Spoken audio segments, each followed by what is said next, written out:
important. As we do that, we will update the House on the measures we're taking. Thank you, Madam Deputy Speaker. Over the last 2 years as co-chairman of the All-Party Parliamentary Group for Israel, I've hosted innumerable meetings where families of hostages have come before us pleading for our support and our help. Equally, at the same time, we've shown the screening of the terror events on the 7th of October 2023 in multiple films. And that's real-life footage captured from Hamas terrorists. But the Jewish community in this country, as my honourable friend has said, feel unsafe. They feel it's not a safe place for them to live anymore. So the Prime Minister has quite rightly alluded to the growing rise of anti-Semitism in this country. So I ask him what he's going to do on a concrete basis to eliminate this scourge, and in particular at our places of education, both our universities, so our Jewish students feel safe on campus, but equally in all of our schools, so that the young people that are growing up in this country are no longer being exposed to anti-Semitism. Well, can I thank you for that? And it is really important that we rise to this challenge and make sure that our Jewish community feels safe and secure and part of who we are in this country. I think that does require concrete steps in relation to security and safety measures. I absolutely think we need to go further on education, particularly in our universities, but not only in our universities. And of course, although he didn't mention it, but I'm sure he knows, the NHS as well, we need to ensure that we drive out any instances we see of anti-Semitism, and I look forward to working across the House on all those initiatives, because we also need to make sure that our Jewish community see that this House is united in ensuring that they have the safety and security that they deserve. Nadia Whittam. Madam Deputy Speaker, and I very much welcome the Prime Minister's statement today. After 2 years of relentless genocide committed by Israel, killing many tens of thousands of innocent people, a ceasefire is a historic and hopeful moment, even though it took far too long to achieve. Watching released Palestinians and Israelis reunite with their families yesterday was deeply moving. But Palestinians are far from free. Their rights are still being denied. They are still living under occupation. They will continue to suffer. Does the Prime Minister agree with me that Palestinians must be able to exercise their right to self-determination, and Israel must face accountability for its crimes against them? And what action will he take to make this a reality? Minister. I do agree that there will be no lasting peace without a two-state outcome, and that's why we must continue to strive towards it. And of course there must be accountability for all of those that have committed atrocity, including those that were involved on October the 7th. Adnan Hussain. Thank you, Madam Deputy Speaker. I press the Prime Minister, does he agree that real lasting peace can only be achieved if there is accountability and justice? Overwhelming international consensus, both legal and scholarly, conclude that Israel's actions in Gaza were genocidal. Does the Prime Minister agree that the perpetrators of genocide must face justice? And what steps will this government take to ensure justice is achieved? Prime Minister. Well, I agree that accountability is important. Of course, justice is important in the Middle East, and we are strong supporters of international law and the role that that needs to play in relation to justice in the region. Kim Johnson. Thank you, Madam Deputy Speaker. I welcome the Prime Minister's statement today and also welcome the ceasefire and the release of hostages as part of this historic peace deal, but a very fragile peace deal. But I also welcome the release of Palestinian women and children held in Israeli military prisons without trial. But can my honourable friend explain what steps the government will take to ensure that justice and accountability is made a reality for all victims of international law violations in Israel and the occupied Palestinian territory? Prime Minister. Well, I thank you for a question, and it is important that I'm clear this government is committed to international law and to the accountability that that brings. Greg Smith. Thank you, Madam Deputy Speaker. One of the widely held beliefs of the catalyst that led to the pure evil that happened on the 7th of October was a fear by Iran and their terrorist proxies that Saudi Arabia was close to signing the Abraham Accords.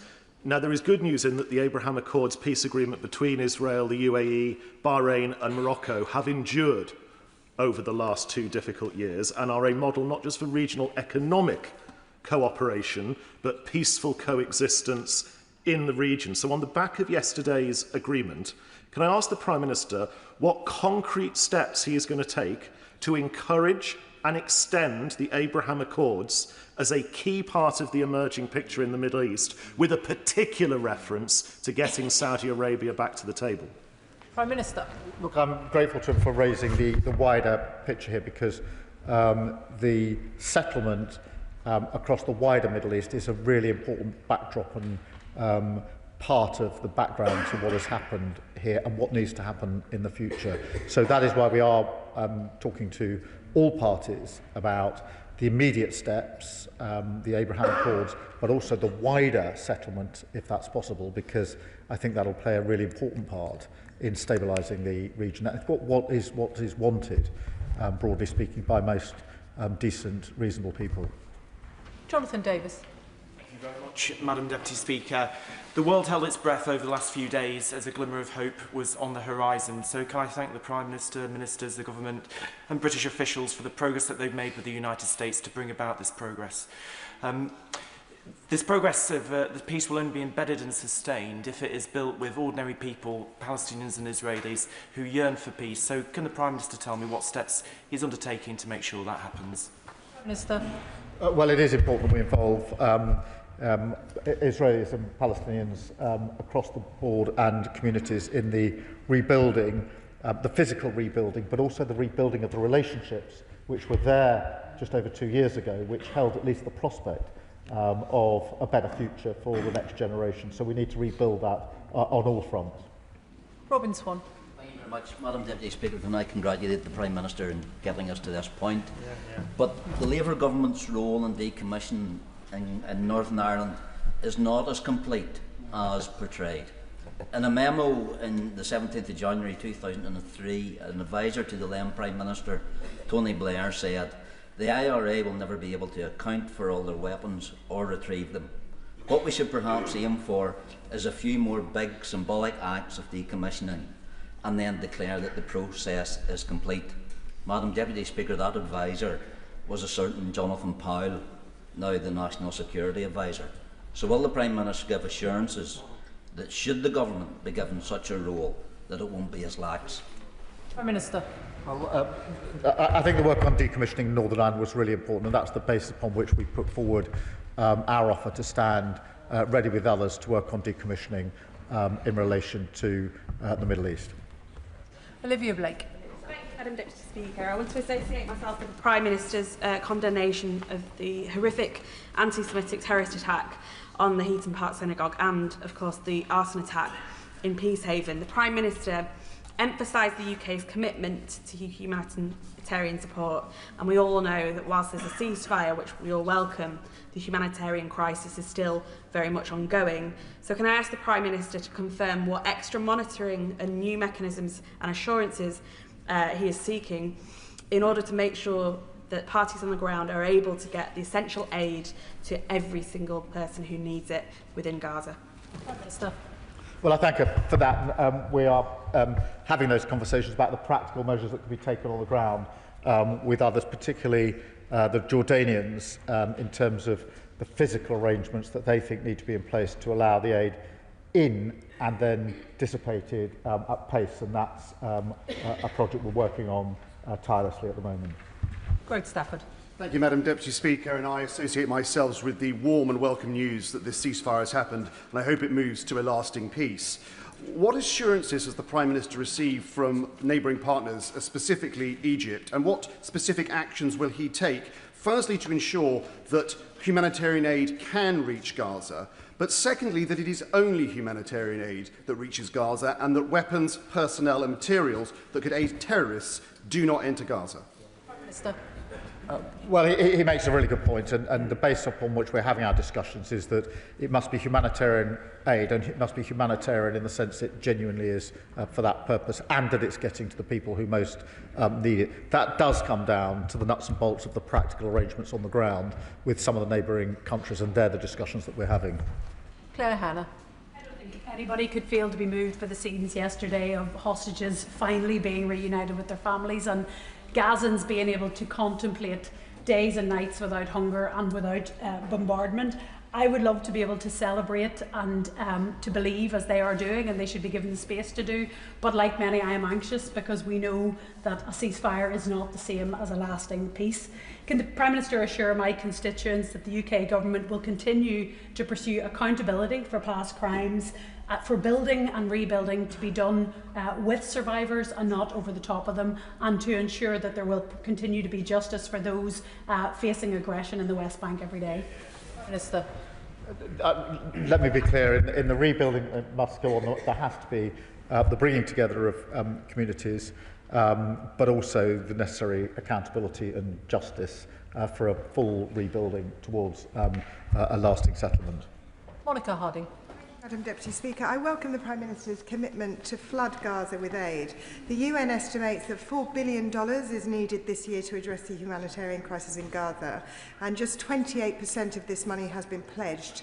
The UK's contribution to humanitarian relief this year will only total $116 million.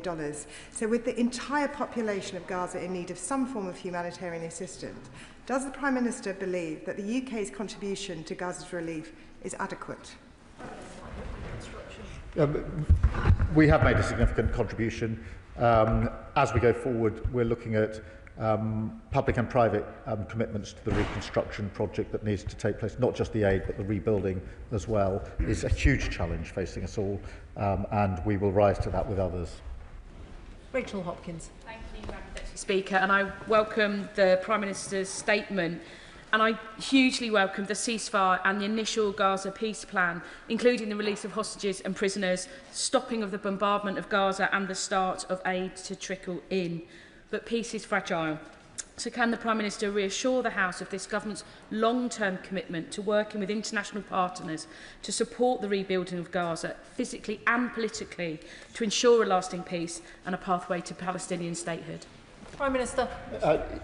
Yes, I can give her that important assurance. I thank her for her question. Danny Kruger. Indeed, Madam Deputy Speaker, this ceasefire is tremendous news, and my sincere congratulations to everybody who was involved in bringing it about, whoever they were, including the British government. I was in Israel last week, and on the day that the ceasefire was announced, I visited the Nova festival site, and I spoke to civilians and soldiers on the Gaza border. And the Israelis I spoke to were deeply dismayed that the British government had decided to recognise the state of Palestine before Hamas had released its hostages, let alone disarmed. Does the Prime Minister understand why Israel cannot tolerate the idea of a state on its border that poses a security risk to its citizens? And will he undertake not to move forward to support the establishment of a Palestinian state until there is more than the promise, there is actually the reality of security for Israel? Minister. The terms upon which we recognise Palestine, in which all the countries did recently, was on the express acknowledgement that Hamas can play no part in the government. That is at the heart of the New York Declaration as well, and is absolutely part of the 20-point plan. And I think it's really important that we assert that and reassert it. That's been the constant position of this government, and my personal position, so I can give him that reassurance. Peter Swallow. Thank you, Madam Deputy Speaker. Can I warmly welcome the Prime Minister's statement, particularly his commitment to seeking a lasting, long-term peace in the region, because Israel will not be secure, the Palestinian people will not be free until we break this endless cycle of violence. But turning to the immediate situation on the ground, the Gazans still face a man-made famine. So I really welcome the flooding in of aid that the Prime Minister has talked about in his statement. But could you just say a little bit more about the timescale for that and how soon we can start to see that aid getting in and having an effect on the ground? Prime Minister. We need it to go in today, tomorrow and the coming days. we cannot delay on that front, and that is amongst the most essential tasks that lay ahead, particularly in relation to the man-made famine. Lee Dillon. Thank you, Madam Deputy Speaker. Can I add my support for the ceasefire yesterday and the first tentative steps on the journey to peace? President Trump has spoken about a board of peace, and one of the names floated as being on that is our former Prime Minister, Sir Tony Blair. So could the Prime Minister confirm if Sir Tony Blair is going to take a seat on that board? Is that as a private citizen or as a representative of His Majesty's government? And what role can this House play in scrutinising any appointment going forward and the progress of that board? Thank you. Prime Minister. Well, the board is an important part of the architecture. It's for others to decide what the membership of that board will be, but I can give the commitment that we will report to the House on any developments in that regard. Josh Fentington. Thank you, Madam Deputy Speaker. It's a huge relief to all of us that the hostages are sleeping at home with their families where they belong after 2 years of unimaginable horror. But this plan and the recognition of Palestine must only be the start of peace and accountability. Children are dying from a man-made famine. So can the Prime Minister please assure us that we will flood Gaza with aid and continue to respect the judgments and decisions of international courts and tribunals? I can give him our assurance on both those issues. Shawkat Adam. Thank you, Madam Deputy Speaker. I welcome the ceasefire, the release of the hostages, and take solace in some knowledge, or at least hope, that unlike other debates of this nature, at the end of this one, countless Palestinian children will not have been killed by the IDF. But I'd like to ask the Prime Minister if he agrees with me that the people of Gaza do not need a colonial viceroy, Tony Blair, anywhere near determining their future. The former Prime Minister, who has been in meetings with the Trump administration, is proposing a US-administered Gaza, rebuilding Gaza resort on top of mass graves of men, women and children. So will the Prime Minister condemn this plan and Tony Blair's involvement in rebuilding? Prime Minister. I'm not going to condemn a plan that I welcomed yesterday. I think it's a really important step forward. It's a step almost everybody in this House has welcomed, including the Honourable Member. What is important now is that we build on that plan. It will be for others to decide the particular representation. Of course, there is the committee that will be really important in relation to the day-to-day matters in Gaza, on which, of course, there must be proper Palestinian representation. These are matters still to be determined, but I really think that it would be better if we don't try and unpick where we got to yesterday before we've even started to implement it, and to try and move forward, because that will, I think, inevitably take us backwards. Laura Kirk-Smith. Thank you, Madam Deputy Speaker. We know that humanitarian aid saves lives, rebuilds lives and plays that crucial stabilising role. I thank the Prime Minister for his emphasis on getting aid into Gaza, and it has been heartening to hear from UN agencies who are now crossing the border for the first time since March, getting in vital supplies like cooking gas and medicines. But I know some NGOs, including British NGOs, are still struggling to get the permissions they need to be able to operate. So can I ask the Prime Minister what more he will do to ensure that these immediate humanitarian relief efforts become a sustained, scaled-up part of Gaza's recovery, and that our British NGOs can also play their full part? Minister. Well, I thank you for raising this important point, and can reassure that is an issue we're raising with partners for all the reasons she set out. Clive Jones. Very much, Madam Deputy Speaker. As the Prime Minister and President Trump get along, does the Prime Minister think that he can secure the support of President Trump to get genuine progress towards securing a two-state solution, the only path to ensuring peace, security and dignity for both Israelis and Palestinians? Prime Minister. Well, look, I certainly agree it's the only path, and we are, of course, talking to our allies about it, including our American allies, in the way that he would expect as trusted, respected partners trying to address one of the most intractable problems in recent history, and will continue to do so. Kirsten Sullivan. Thank you, Madam Deputy Speaker. And like others, I welcome the ceasefire and the return of hostages to their families, but that is very much tempered by the loss of thousands of lives these past 2 years, loved ones that are never going to be able to return home. Elected representatives, humanitarian organisations and individuals across the world, including our constituents, have given voice to the plight of the people of Gaza these past 2 years.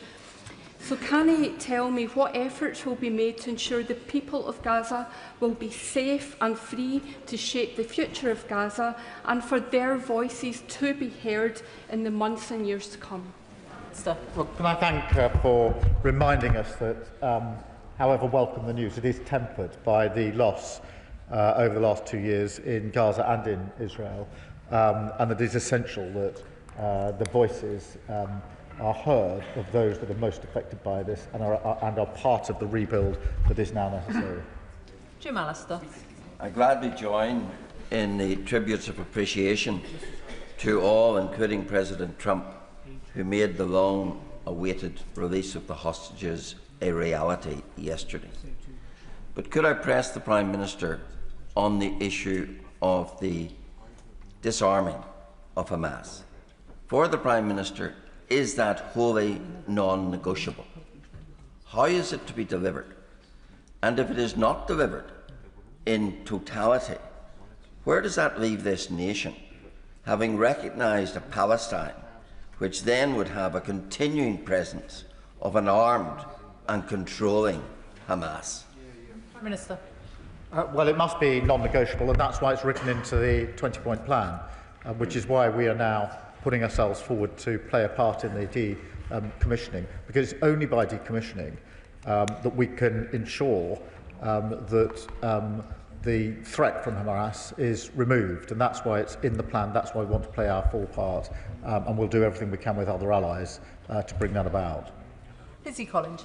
Thank you, Madam Deputy Speaker. I thank the Prime Minister for his statement and, of course, welcome an end to the killing in Gaza. And I would like to ask the Prime Minister what guarantees are in place to ensure that humanitarian aid can now reach Gaza without interruption, and that this aid will be independent of the whim of the Israeli government or any other actor on the ground. Well, we're doing all we can to ensure that that is the case, because it's important for all the reasons that she well understands. That now involves the practical measures, working with other countries to ensure the aid can get in at speed, at volume. It is beginning to go in, but it's by no means in the right volume or speed, even now after the agreement, and that's what we need to focus on. Iqbal Mohammed. Thank you, Madam Deputy Speaker. I would like to associate myself with the tributes paid to Lord Campbell from across the House, and to thank the Prime Minister for his statement.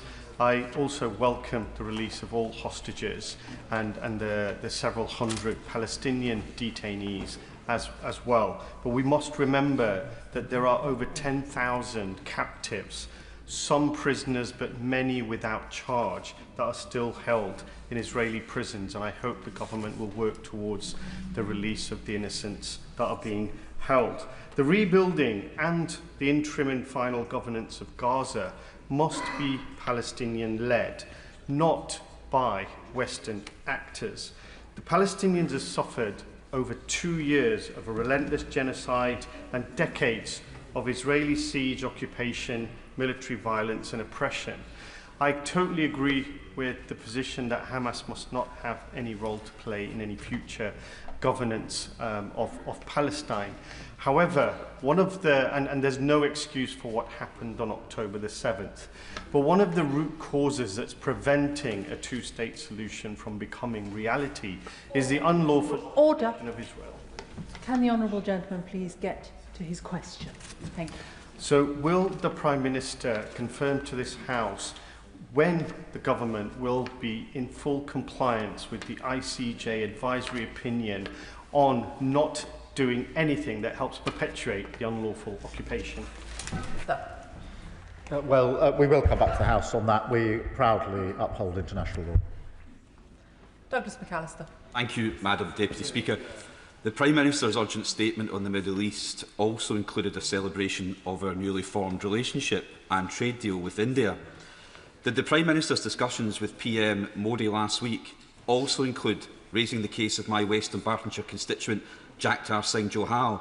And if so, did he insist upon his immediate release and return home to his family in Dumbarton? He is 8 years arbitrarily detained in India. Enough is enough.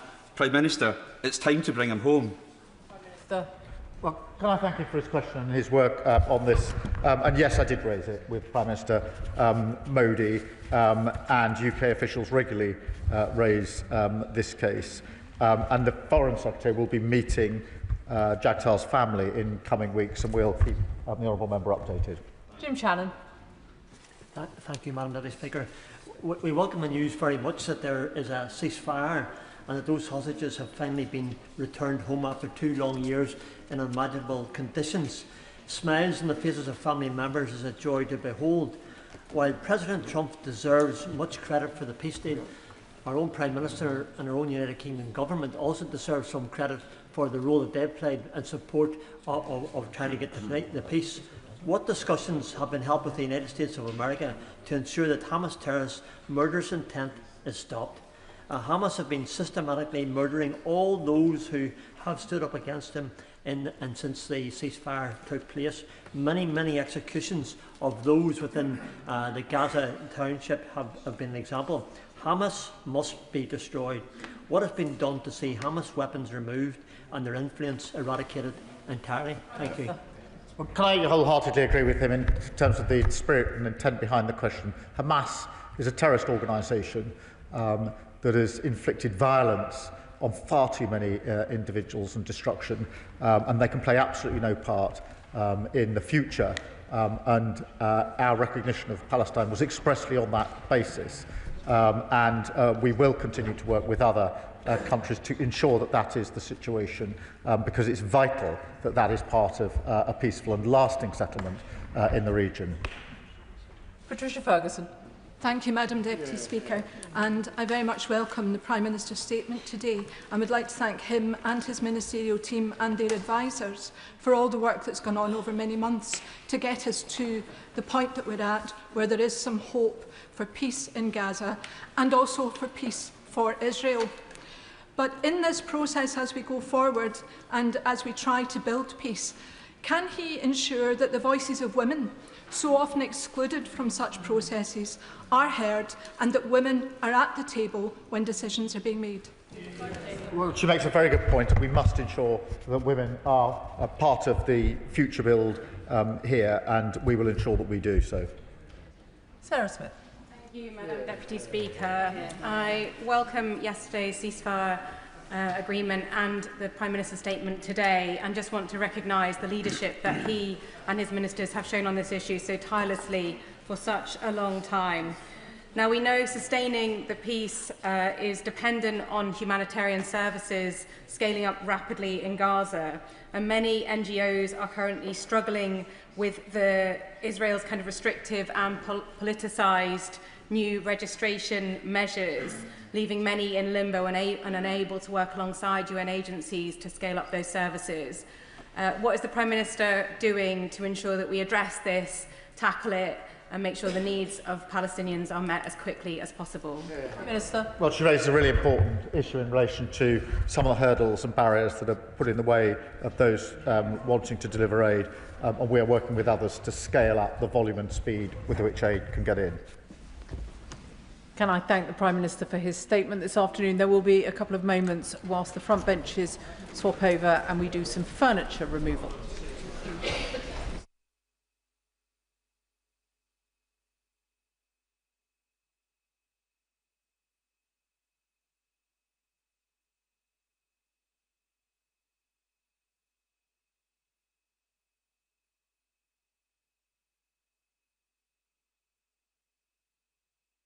Which brings us to the next business this afternoon, statement on the Northern Ireland Troubles. Secretary of State Hilary Benn. With permission, Madam Deputy Speaker, I would like to make a statement on the legacy of the Troubles, which still hangs heavily over the lives of so many people in Northern Ireland and indeed across the United Kingdom. The Good Friday Agreement, that extraordinary act of political courage, brought peace, but although its architects knew that legacy would have to be dealt with, they were not able to do so. This is, therefore, the unfinished business of that agreement, and why so many, too many, victims and survivors are still waiting for answers about what exactly happened to those they loved so much. The previous government's Legacy Act failed to win support in Northern Ireland, failed to comply with our international human rights obligations, and was undeliverable. Whatever its intentions, it was no basis for trying to move forward.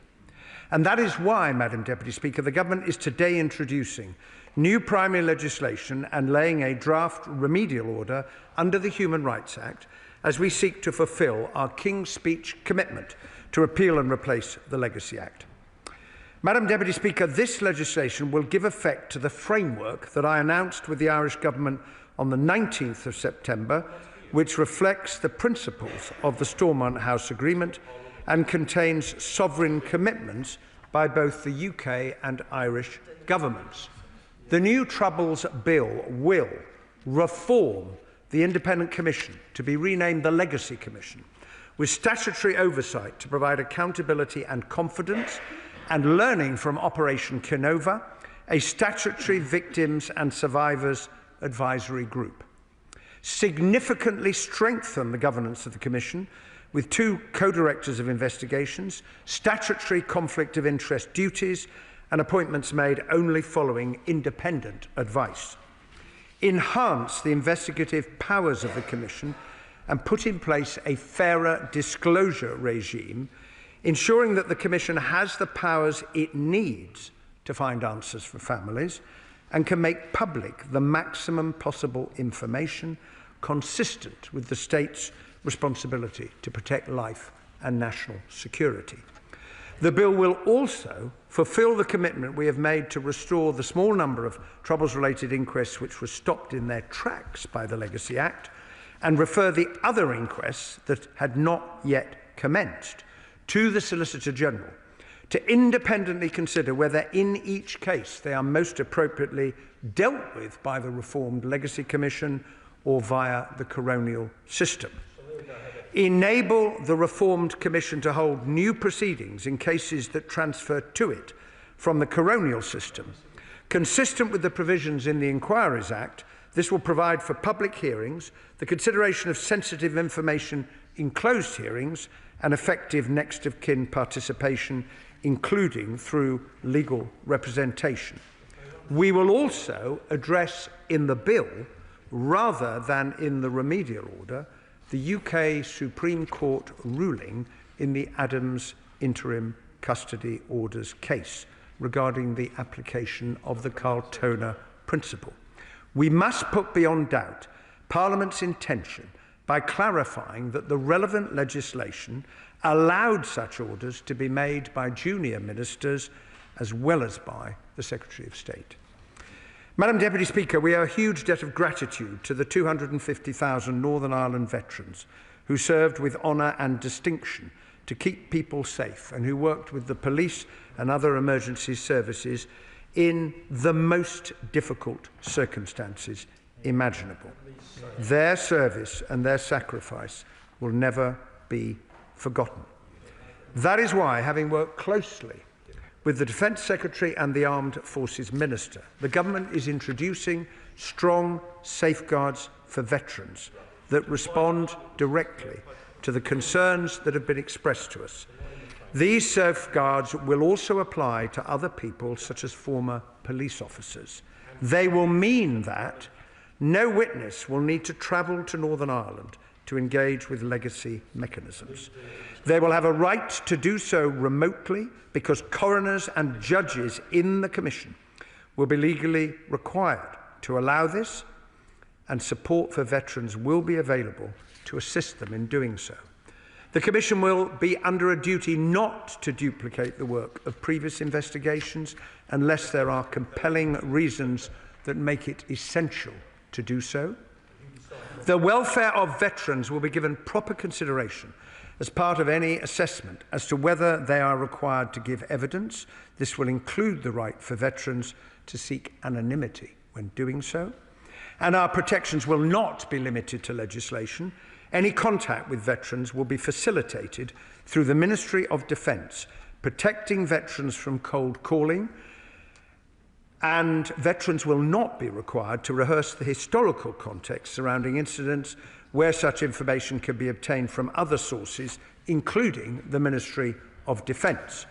These measures will provide what the 3 UK Veterans Commissioners have called for: not immunity from the law, but fairness under it. Madam Deputy Speaker, the remedial order, which I am also laying today, will remove the previous government's much criticised immunity scheme, which offered false promises, was never introduced, and would have enabled those who committed the most appalling terrorist crimes to be granted immunity from prosecution. The principal reason why the Act was so strongly opposed in Northern Ireland. It will lift also the current prohibition on troubles-related civil proceedings. Madam Deputy Speaker, I am grateful to the Taoiseach, Simon Harris, and his team for their open and constructive approach in reaching the framework agreement, which recognises that helping families affected by the Troubles is a shared responsibility. And that is why the joint framework contains specific and unprecedented commitments by the Irish Government to facilitate the fullest possible cooperation of the Irish authorities with a reformed Legacy Commission, establish a dedicated unit within An Garda Síochána to deal with Troubles-related cases, including investigating all outstanding cases in Ireland, and make a financial contribution of €25 million to help fund legacy mechanisms. This is, of course, in addition to the £250 million already committed by the UK Government. And where required, legislation will be introduced by the Irish Government to implement these commitments. We are also establishing with the Irish Government an independent commission on information retrieval, initially on a pilot basis, to provide families with an additional means of getting information. Madam Deputy Speaker, since my appointment last year, I have had many discussions with political parties, victims and survivors organisations, human rights groups, veterans and others affected by the Troubles. Given the views held by so many people, often diametrically opposed, it was always going to be impossible to set out a plan that gives everybody everything that they want. There will be elements of our approach that some people will welcome and others will not. I also recognise, because of what has gone before, there is a great lack of trust in all of us in this House on the part of victims and survivors. That is unfortunately the reality, but it is not, and it never has been, an argument for not trying to find a way forward. And I hope that those who want to see a fair and effective approach to legacy, which can command greater support in Northern Ireland, will recognise that these measures represent fundamental reform and will therefore be given a chance to succeed.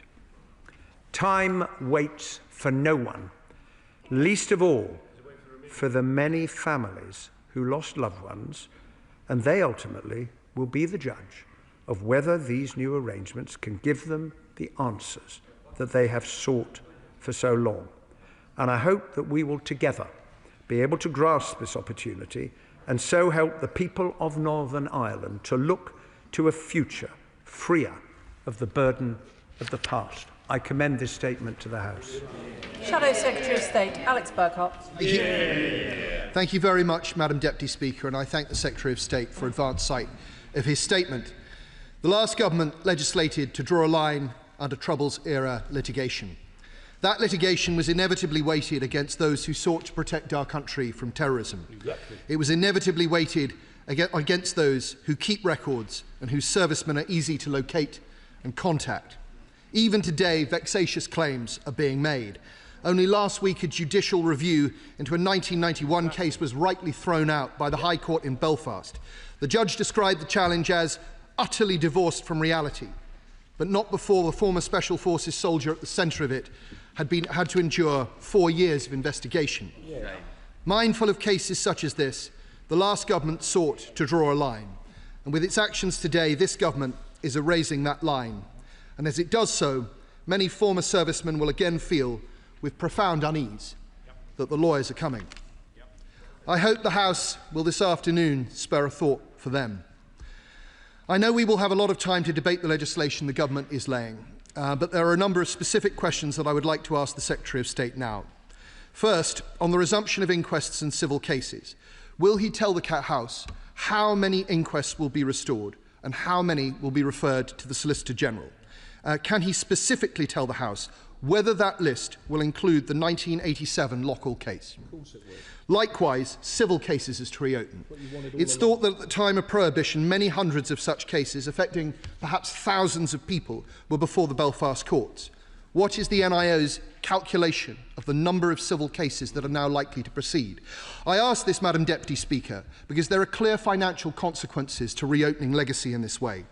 The Secretary of State referred to £250 million already committed. Indeed, it was committed by the last government to deal with legacy as we framed it. But it is now clear that the new Legacy Commission is to have a much bigger remit than the ICRIR. If so, will its budget be increased? And if not, how will it be expected to function? Similarly, the police service in Northern Ireland has raised very serious concerns about the amount of money they will need to support reopened inquests and civil cases. Policy Exchange has placed this cost on the police as around £90 million at a time when police numbers in Northern Ireland are at an all-time low. There is a very real prospect that without additional funding from the Secretary of State, frontline policing in Northern Ireland will be further reduced. Can the Secretary of State make a commitment that that won't happen? Third, the government has briefed journalists today that legislation will ban Gerry Adams from receiving compensation for his detention in the 1970s. But the Secretary of State's statement made no reference to that. Can he tell the House unequivocally that Mr. Adams will not receive one penny of compensation?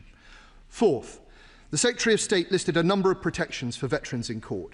But it's already the case that anonymity, age-related considerations and remote hearings are available at the discretion of the court.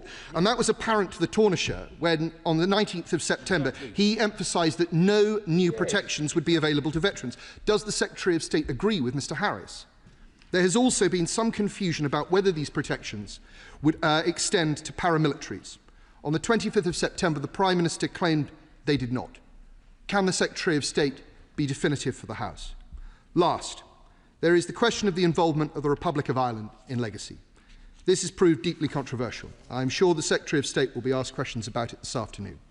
However, I was interested to see that the Republic has made commitments to get the Garda to investigate unresolved Troubles-related incidents within its jurisdiction and to legislate to enable the fullest possible cooperation of the relevant Irish authorities with the Legacy Commission. If this is so, if this is to happen, it is to be welcomed. Because during the Troubles, the UK repeatedly sought extraditions from the Republic to bring terrorist charges. In the vast majority of cases, they were turned down. Following 1998, the former Irish Justice Minister Michael McDowell said that the Irish government gave a de facto amnesty to the IRA.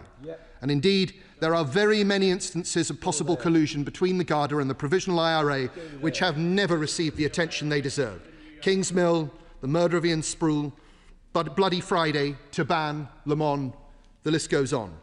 I sincerely hope that the Republic will now engage sincerely, deeply and honestly, and I hope the Secretary of State will ensure that it does. Secretary of State.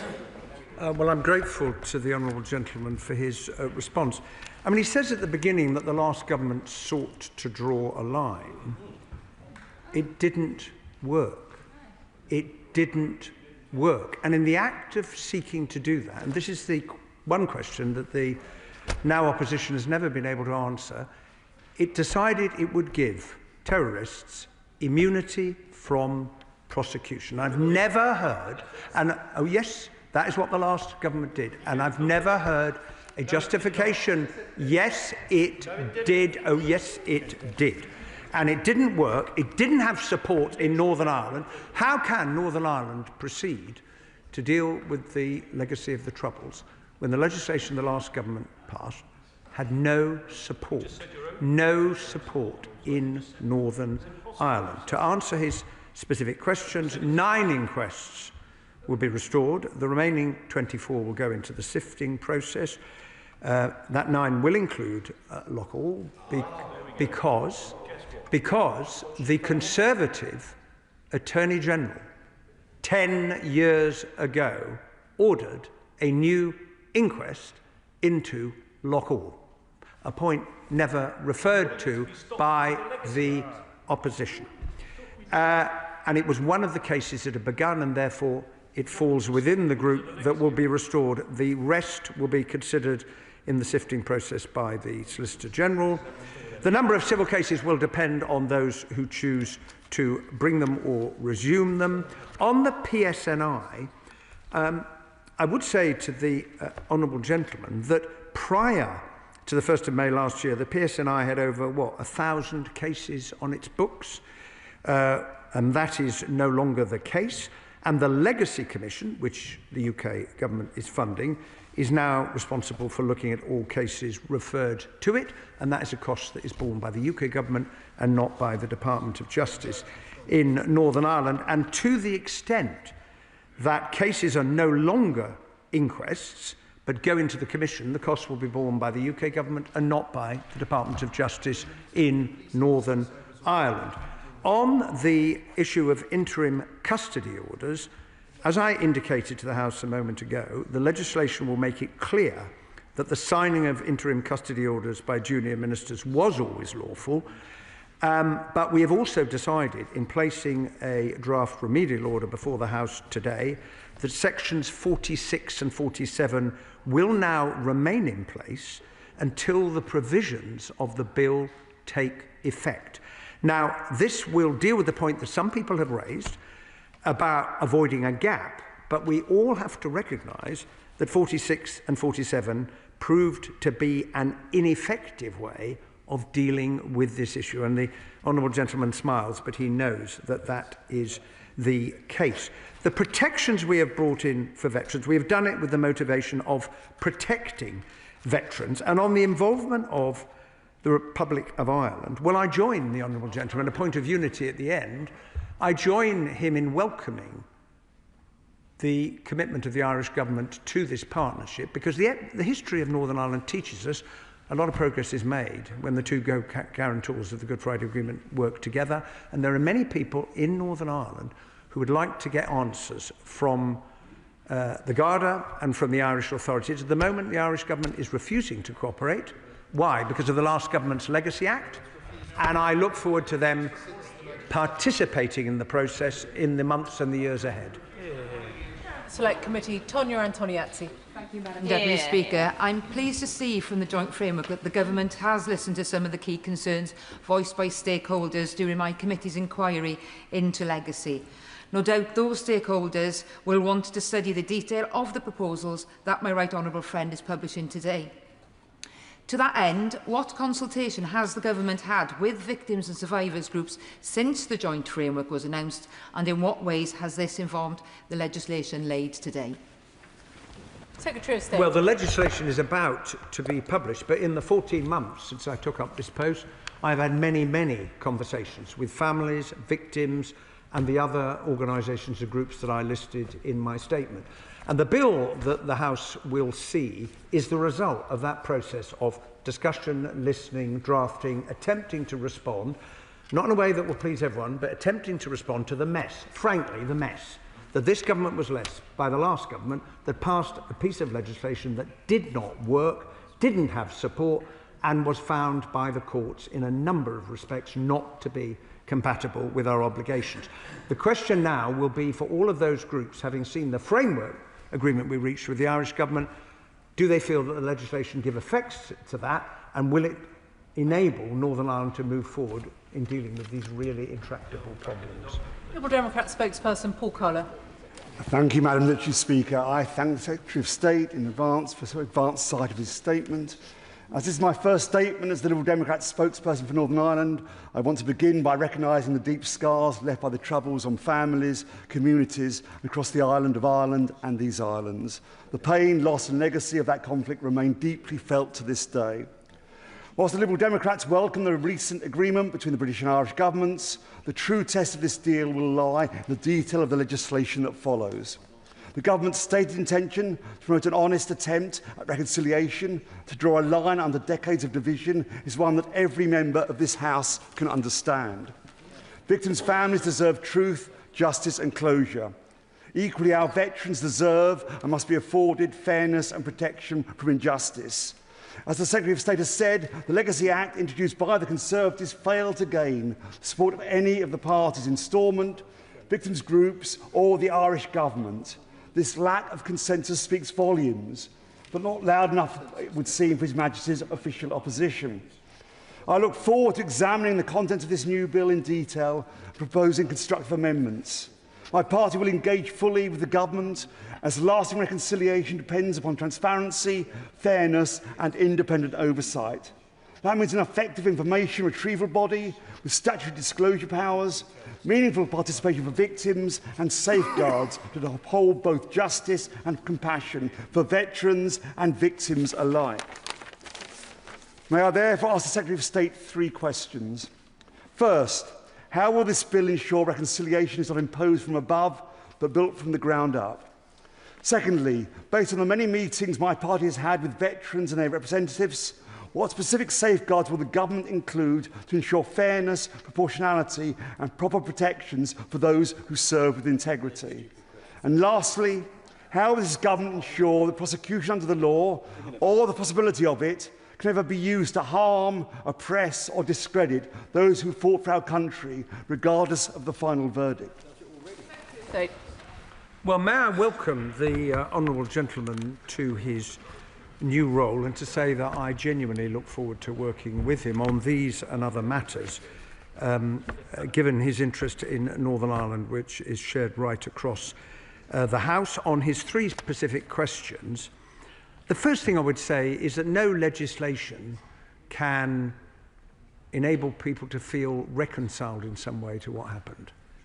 In the end, reconciliation has to come from within. And that's why the title reconciliation will not be in the new name of the Legacy Commission, because it is a consequence of a process that we are trying to put in place if families can find answers. And I would urge the House to concentrate on that, because that is what this is all about, trying to enable families to find answers. Secondly, the safeguards, I did draw attention to them in my opening statement, and he will be able to see when the bill is published later today how they're given legal expression. And on his point about prosecution, I would simply say this. There have been 1 or 2 comments in some of these discussions. People have talked about politically motivated prosecutions or vexatious prosecutions. I think it's very important, Madam Deputy Speaker, that the House upholds the integrity and independence of the prosecutorial authorities. A fundamental bedrock of our legal system is that independent prosecutors make those decisions. And to suggest they are any way politically motivated, in my view, is profoundly mistaken. Fleur Anderson. Thank you, Madam Deputy Speaker. I'd like to pay tribute to the Secretary of State and to the Secretary of Defence and the Armed Forces Minister for working so hard to achieve this new phase of the peace settlement in Northern Ireland. As we celebrate peace starting in the Middle East, this is a reminder of how long it takes to build peace and how important justice is for peace. Does he agree with me that by shutting down investigations, including the deaths of more than 200 Operation Banner soldiers, without an adequate alternative, the unlawful Legacy Act failed so many families and victims of the Troubles, and the mess had to be undone?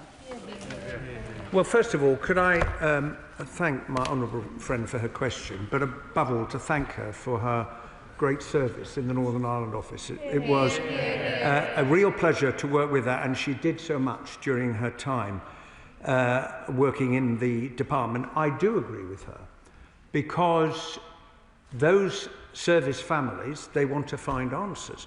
And I met some time ago the family of Tony Harrison, who served and was murdered in Belfast, and his mother and his brother told me how outraged they were by the Legacy Act, because it proposed that those who had killed their son could get immunity from prosecution.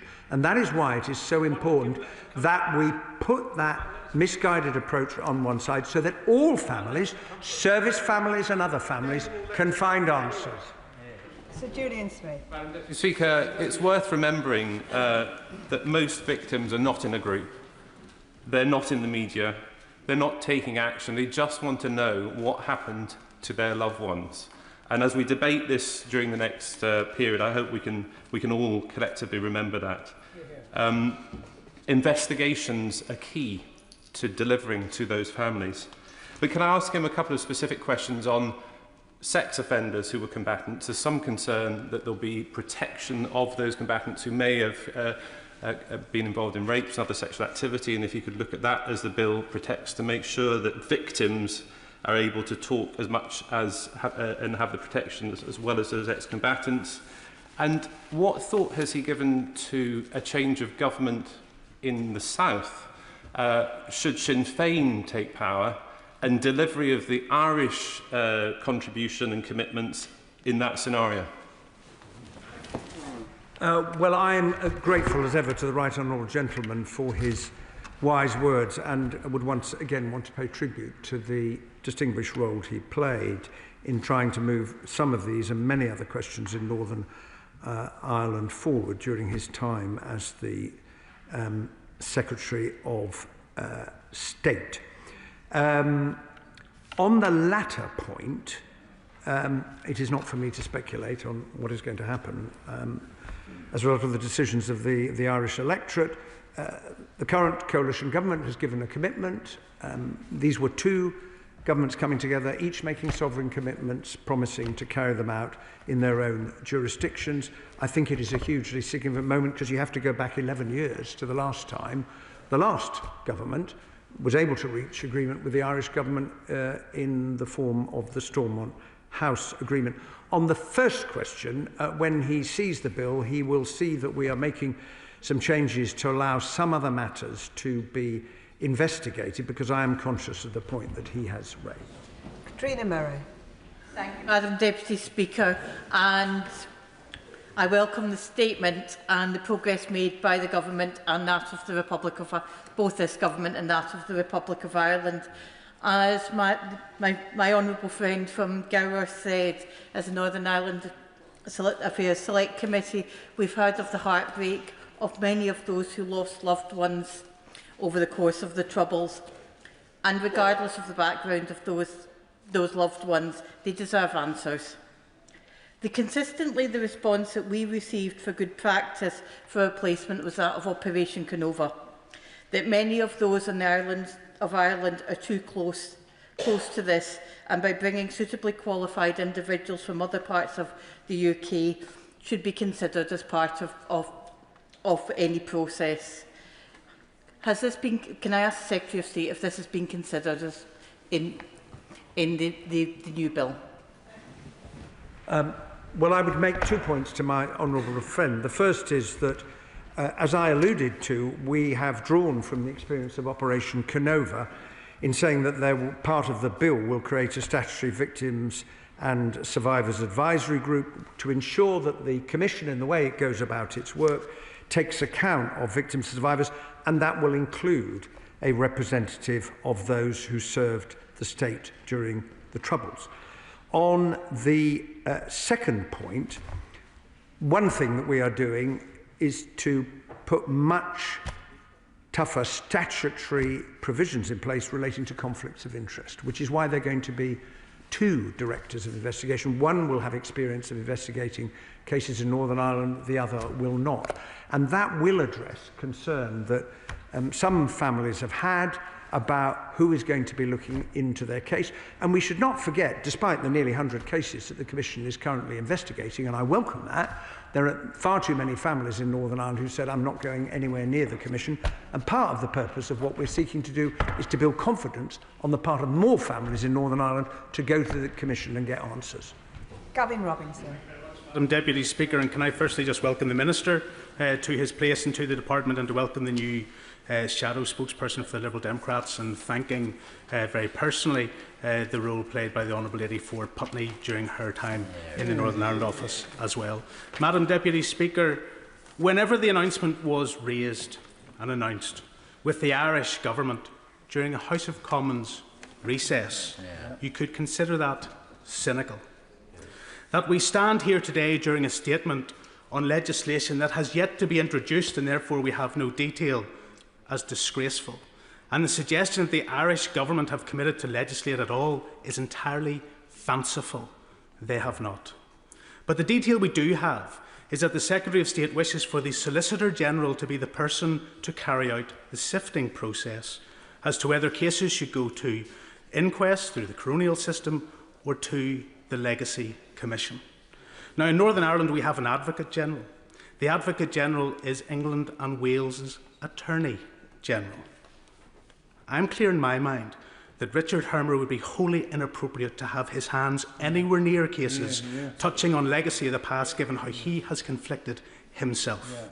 So will the Secretary of State indicate, has the Attorney General of this country reclused himself from this process?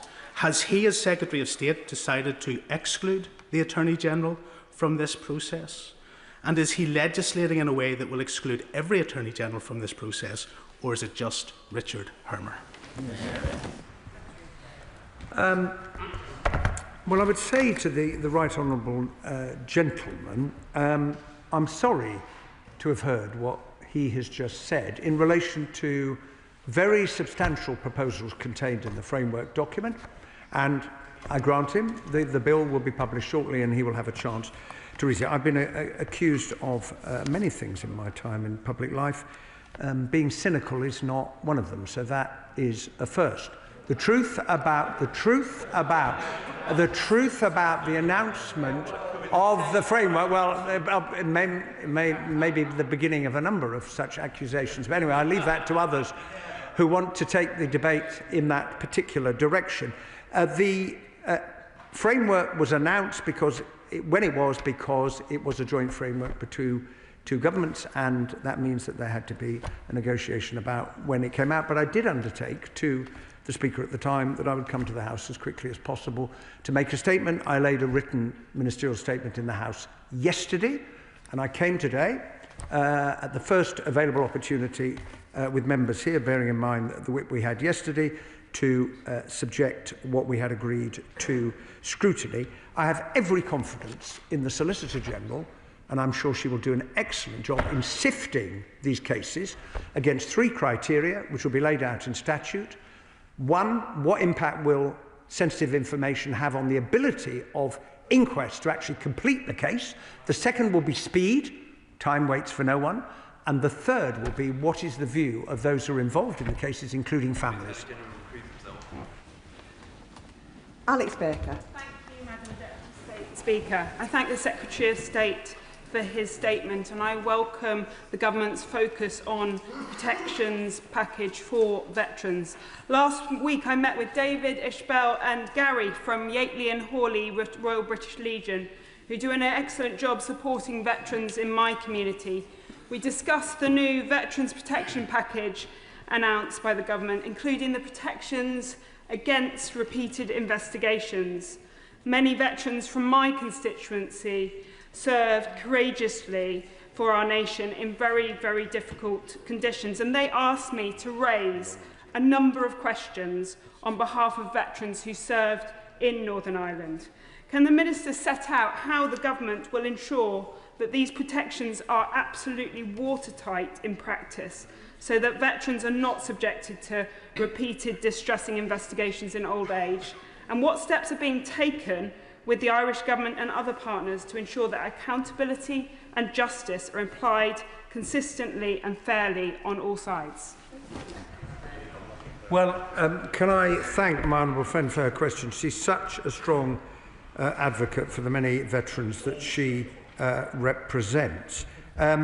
I would encourage her to look at the legislation to see the nature of those legislative commitments to give effect to the veterans' protections. There will be a couple that will not be in legislation because they are entirely in our own hands, agreeing a protocol with the Commission to ensure that there is no cold calling.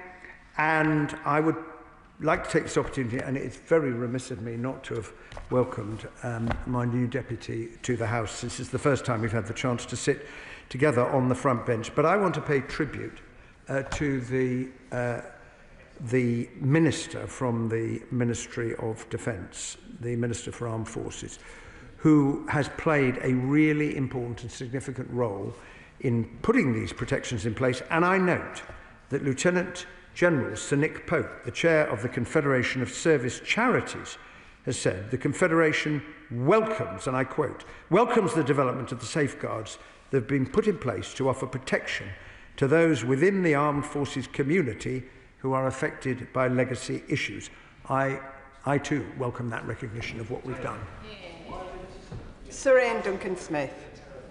Deputy Speaker, obviously the devil lies in the detail of these things, as never more so in Northern Ireland. So before the bill comes eventually before us, we really can't say for certain whether it's good, bad or indifferent, as is often the case. But I do raise 2 points. First of all, I think mentioning the this agreement, as it seems in here, which I find a little bit wishy-washy over Ireland's role in all of this, does have a huge amount of history attached to it, as has been said by honourable friends. Ireland's role in this over the past in refusing in any way to hand over people that were quite really guilty of the most vexatious, disgusting attacks on civilians and on soldiers does seem to me rather peculiar. And so we wait and see what that actually means, because Ireland says they're committed. I'd love to see what that commitment actually means. I do say when it comes to vexatious prosecutions, and I see that in this note that we've got here, they talk about protection from repeated investigations, unless there are compelling reasons to do so. My concern with things like that, they are little hooks that allow development through legislation and not actually powerful tools to do what the right honourable gentleman says. And so I would urge him right now to be very clear when this legislation comes forward that this cannot be broken through, and the definition of compelling needs to be tied right down. Well, I note the point that the right honourable gentleman makes about the past, and I'm not going to dissent from what he said, but this is an attempt to move beyond the past and the history, to try and move forward to something that is better in the future. And look, in the end, people will judge the commitments that this government has made, and people will judge the commitments that the Irish government has made. But the deal has been signed in good faith, and we are committed to doing what we promised to do. The purpose of the Commission, which after all the last government established, and which I took the decision not to abolish, but to reform. Many people criticised that. They wanted it scrapped completely and start again. I thought that it would have been a mistake, because time waits for no one, and we'd have wasted all the money and stopped the investigations that are taking place, which are really important to the families. Every single investigation is important to every single family, because it's about the death of their loved one. And we will debate at, I'm sure, length in the House the specifics of the legislation. The state has a duty, of course, to properly investigate cases where the state has been involved in a death. The right honourable gentleman is well aware of that, and it's a duty that all of us should uphold. Claire Hannah. Firstly, can I thank the Minister and his team for their work on this package, including the member for Putney, who was so well regarded by everybody who came across her in Northern Ireland. Can I thank officials in the Department of Foreign Affairs in Dublin for the same, because that partnership is vital to moving forward. And the SDLP acknowledges the progress in this package if it is faithfully captured in the legislation. And when we push for more and better, please know that that comes from a sincere and long-held determination to get this right for families, for survivors and for our society as a whole. Despite some voices to the contrary, including recently, I don't believe that most people do believe that any murder in Northern Ireland was justified or inevitable or useful or worthy of cover-up, and perpetuating those narratives is an enormous challenge for the present and for the future as well. But does the Secretary of State agree with me that all of the work invested by families and campaigners and by his officials will be worth nothing if those who created victims, whether Republican or Loyalist paramilitaries or state forces who assisted them, do not approach this with full transparency and disclosure, and put honesty and the needs of victims over the needs of their own narratives? Well, my honourable friend gives me the opportunity to pay tribute to my extraordinary officials, some of whom are here with us today, who have I mean, it's been the privilege of my life to work with them on all of this. And I know that my honourable friend will hold us to the highest standards, and I accept what she says in the spirit in which it's offered.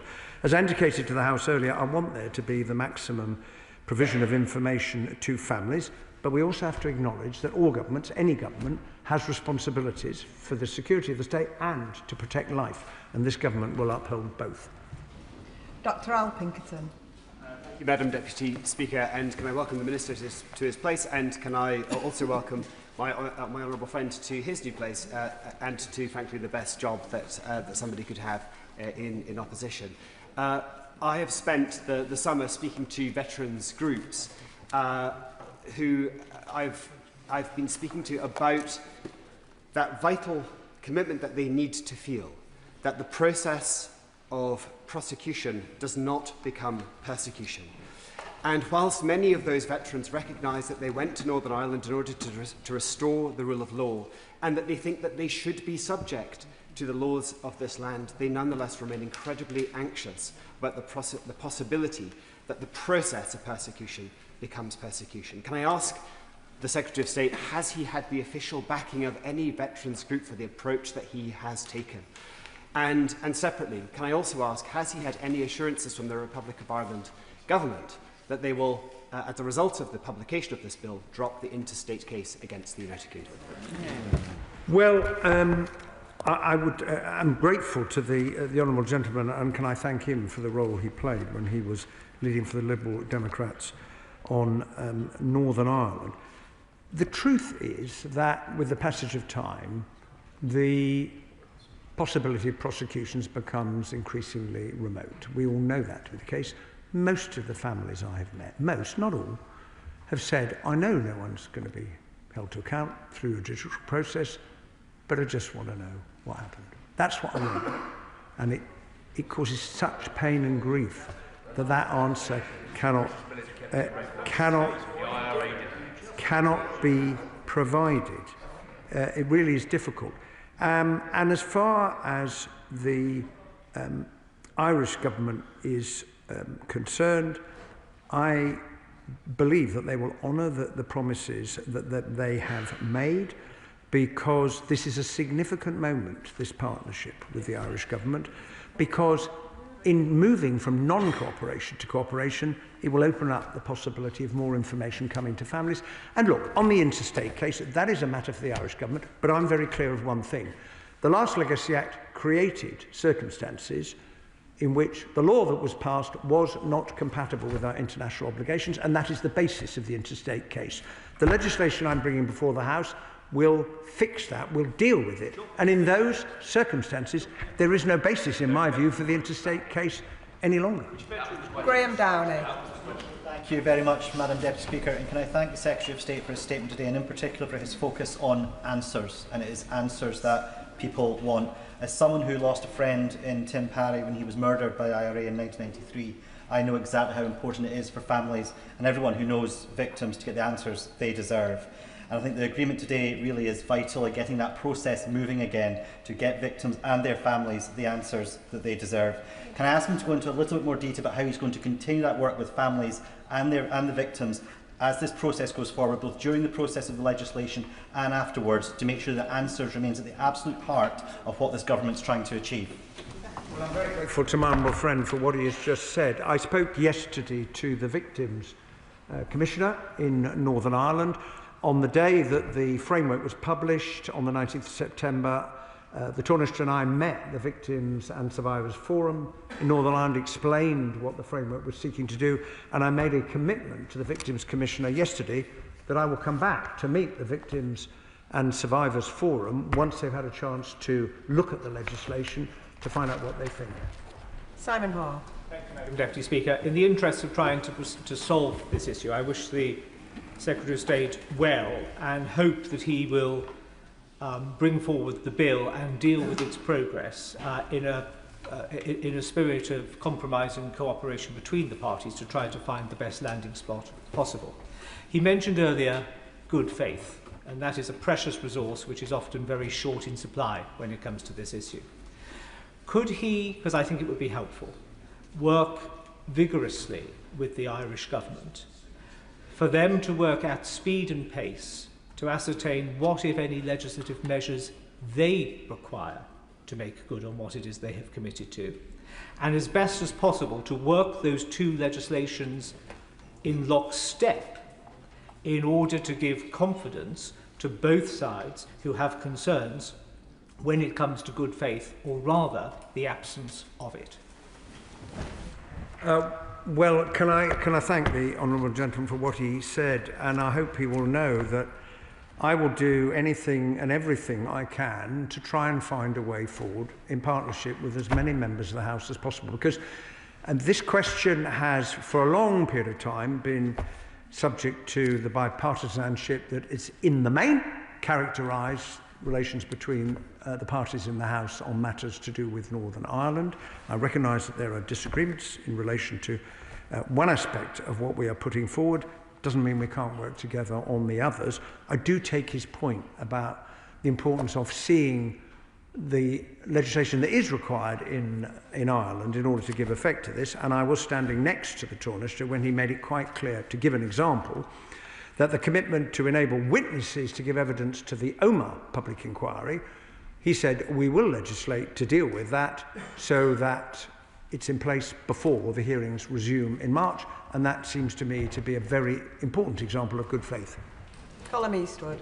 I suppose the Secretary of State will forgive some of us for being cautious before we are ready to believe that the government will, and the state and any paramilitary organisation will give over the information that's required. In fact, right now, there are families across the road in the Supreme Court in legal dispute with the government because the government is withholding information from them. We know there's a pattern in this. When it comes to inquests, will he look again at the sifting process, and will he put family views, and will we give family views primacy when it comes to deciding which cases will have an inquest? And will he drop his proposal? Will he drop his proposal to give himself the power to appoint judges in that inquisitorial mechanism? Because a very important principle of the independence of the judiciary needs to be held up.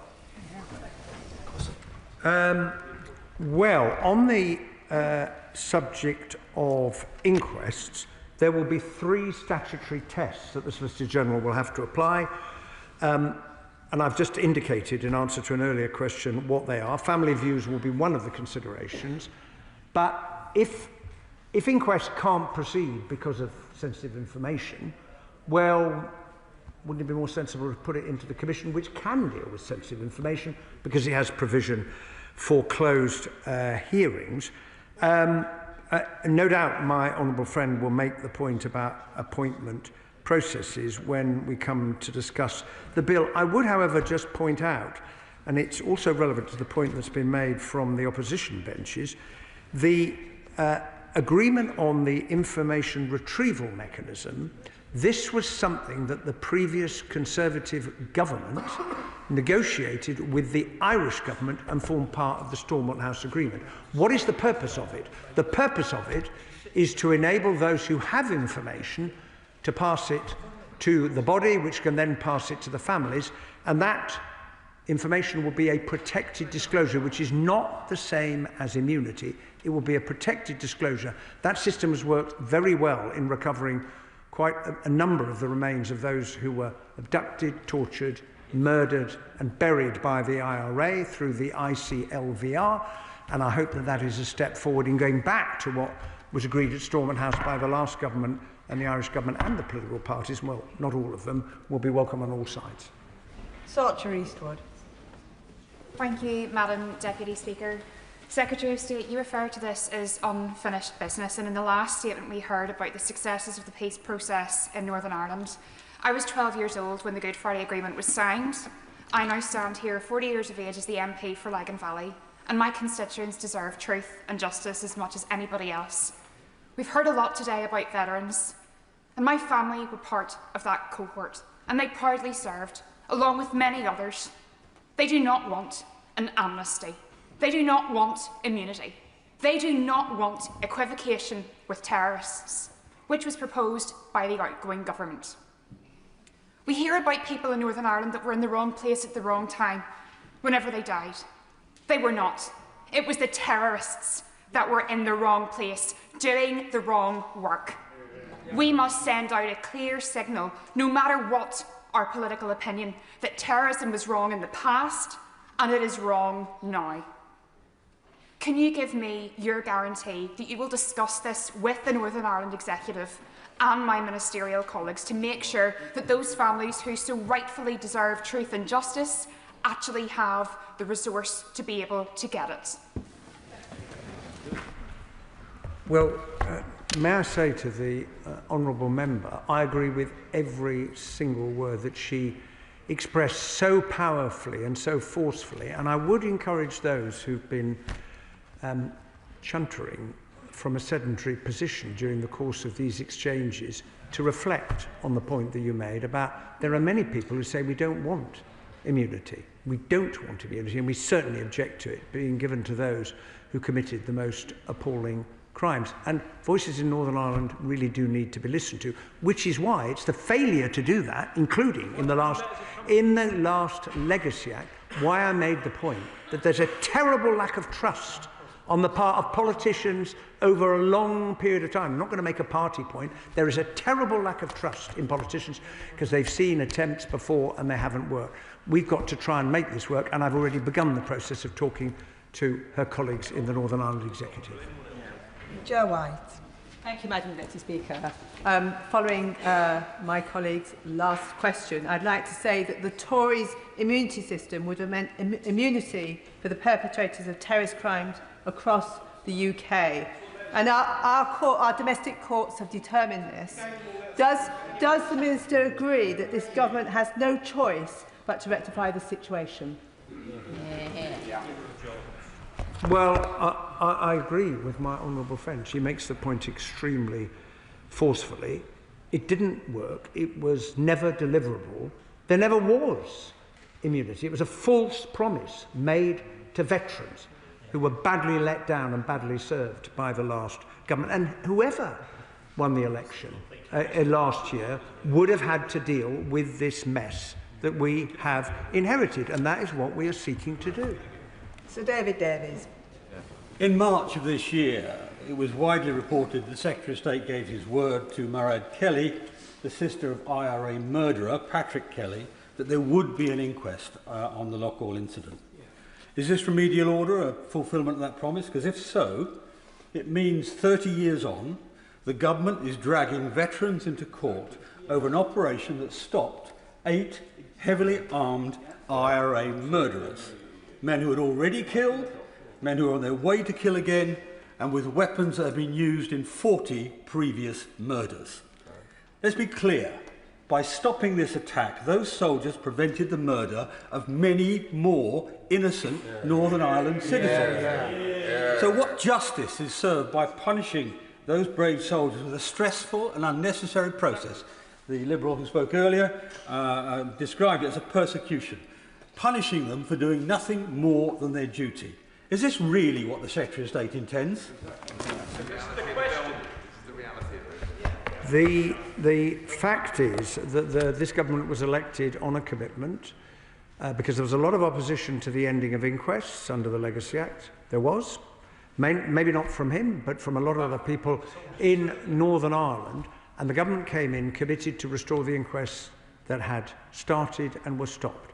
And the reason that I said what I said is because Loughall, as I've already indicated to the Shadow Secretary of State, is one of those 9 cases. It is for the independent coronial system to take a decision about that. But one of the factors, of course, that coroners have to take into account is how they're going to deal with any sensitive information that is provided.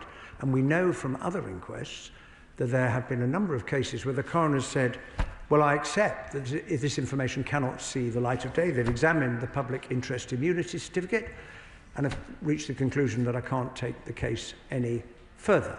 And in those circumstances, the sensible thing would be for cases to move into the Commission where sensitive information can be considered. Lauren Sullivan. Deputy Speaker, I welcome the Secretary of State's commitment to new protections for veterans. Will he update the House on the discussions he and the MOD ministers have had with veterans and their representative groups about these measures? Well, we have had many such discussions. My honourable and gallant friend and myself and the Defence Secretary, and the measures that I have announced will be contained in this bill and the other non-legislative measures are the result of those discussions, because we've listened very carefully to the concerns that veterans have expressed, and we've come forward with what we think is a fair, reasonable, balanced package of measures that will provide protection while also taking forward the responsibility we have to enable those families to find answers, including forces families. Stuart Anderson. Thank you, Madam Deputy Speaker. I'm against the repealing of the Legacy Act, and I served in Northern Ireland, and I'm doing so in opposition now. I raised in government major concern and dishonour when none of the benches or the points the Minister has raised now didn't have the decency to come to this House and debate them. They let it go through, and it went on Hansard that actually very few people even bothered to come to the chamber to debate this when it was when we took it through government. But the 2 points I do have quickly are the support for veterans. You've spoken about the process they will have to go to. I want to know what support is available, as you have mentioned, and also fairer disclosure. When the terrorists didn't keep records, but the British Army did, how are you going to ensure fairer disclosure through that process? Secretary of State, can I just remind members not to refer to you, as that means me. Secretary of State. Well, I'm grateful to the honourable member for his point. Well, there is support available for veterans through the Ministry of Defence, and I know that the Armed Forces Minister is very, very committed to making sure that veterans get all the support they need, which is in part reflected in the package that we have announced. On disclosure, we are making a number of changes, amending the definition of sensitive information so it's not designated by virtue of the body that held it. And that's one of the reasons why the courts found the disclosure arrangements were not compatible with our commitments. The Secretary of State will have to conduct a balancing exercise on what should be disclosed. The Secretary of State will be required to give reasons for any decision not to disclose, to the extent that that doesn't risk harm to national security. And of course, any decision that the Secretary of State makes can be subject to judicial review. Lewis Atkinson. Thank you, Madam Deputy Speaker. Can I thank the Secretary of State for his statement and also for the way which he and the Minister for Armed Forces have engaged on this matter in recent months. I have many constituent veterans in Sunderland Central who served with distinction in Operation Banner, and he rightly praises the professionalism and service of our armed forces in that. And I welcome, therefore, the protections he sets out today. Can I push him a little bit more on the continuing work with veterans groups, so that as these protections are being implemented, there will be a process of ongoing review to ensure that they provide effective protection from vexatious lawfare? Well, I'm very happy to give my honourable friend that assurance, because we've made these commitments because we want them to work, and the government is determined to ensure that that is the case. Swan. Thank you very much, Madam Deputy Speaker. And just to follow on from that assurance from the Secretary of State about those protections for veterans, because on the 19th of September he stood beside the Irish Government when he made this announcement. Later that evening, the Taoiseach Simon Harris went on Irish media and clearly said that there was no added protections for veterans in the legacy deal. So can the Secretary of State give assurance to this House, is there protections for veterans in this legacy deal or not?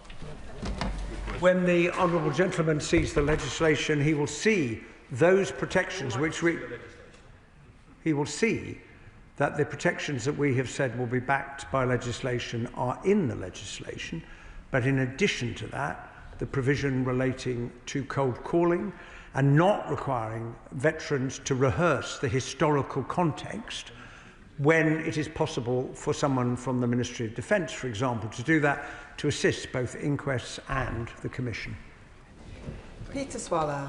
Thank you, Madam Deputy Speaker. As the Secretary of State knows, I'm a member of the Human Rights Committee, and we've been very engaged in this issue, not least because of our court's ruling the previous government's attempt to legislate on this issue was unlawful because it potentially would grant immunity, amongst others, to terrorists. That is no way to serve justice to families and victims. It's no way to serve justice to our veterans. So can the Secretary of State commit that the legislation that we are bringing forward will not grant immunity to terrorists? That's a simple request. It's remarkable that I had to ask it, but given the legislation that the previous government attempted to pass, I think it is important to have it on record. Well, I'm very happy to give my honourable friend that assurance. The legislation was passed, it was never commenced, it was struck down by the courts, and the remedial order will remove it from the statute book, because we don't agree with giving immunity to terrorists. We don't agree with the principle of immunity, because we believe, I hope the whole House believes, in the rule of law. Sir Julian Lewis. I'm surprised no one has mentioned the letters of comfort that were given to the IRA and whether or not they still hold water.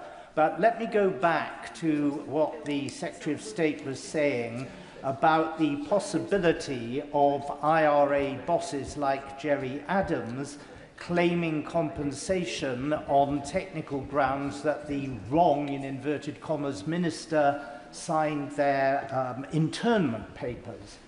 As I understand it, from what he said earlier, the remedial order that he is laying before Parliament will open up the possibility of people like that suing the government for compensation, which, nevertheless, which the new legacy legislation that is bringing in will then rule out. And he referred to a possible gap between the new legislation coming into force and the remedial order opening the gap. Now, it's been suggested to me that the government is briefing the press that the remedial order will not actually be voted upon until the new Legacy Act has gone through Parliament. Is that his policy? And if not, what is his policy? Well, the aim of the remedial order is to remove from the statute book provisions in the previous legislation that have been found to be incompatible with our obligations. I would just say on the letters of comfort, they did not offer immunity, and that's been quite clear from Lady Justice Hallett's review, what the Chief Constable and others have said. On the case of the interim custody orders, if I could just reassure the Right Honourable Gentleman, the Supreme Court judgment was in 2020. The last government didn't know what to do about that. It was not a judgment the government expected. Didn't know how to try and deal with the question of potential compensation. In the end, two members of the other house put forward what are now sections 46 and 47. They were voted upon, but they were then subsequently found to be ineffective in achieving the objective when the court said they're incompatible. But what I've just told the House is that the new draft remedial order will not remove them from the statute book. So 46 and 47 will remain in place until such time as the new legislation I am introducing takes effect. Now, it's a flimsy defence because it's already been found by the courts to be ineffective, but it will remain in place, and it shows that I have listened to the representations that were made about 46 and 47 and its place in the remedial order. I'm now going to deal with the problem by legislation in the way I set out. Jim Allister. Scores, if not hundreds, of people in Northern Ireland lost their lives because of the safe base and the haven that the Republic of Ireland offered their IRA murderers.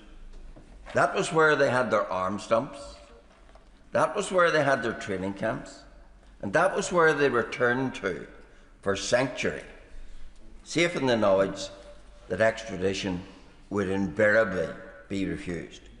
Yet it is with the government of that territory that the IRA, that the Secretary of State has chosen to co-design these proposals. He didn't co-design them with the innocent victims of terrorism. He chose to co-design them with the government of the territory that facilitated the victim makers. Why then should any innocent victim have any confidence in these proposals, particularly as it still requires nothing meaningful from the Republic of Ireland. A tentative promise that, if necessary, there will be cooperation, but no apology for the Republic's role in facilitating terrorism for years. Did the Secretary of State even seek an apology publicly from the Republic of Ireland?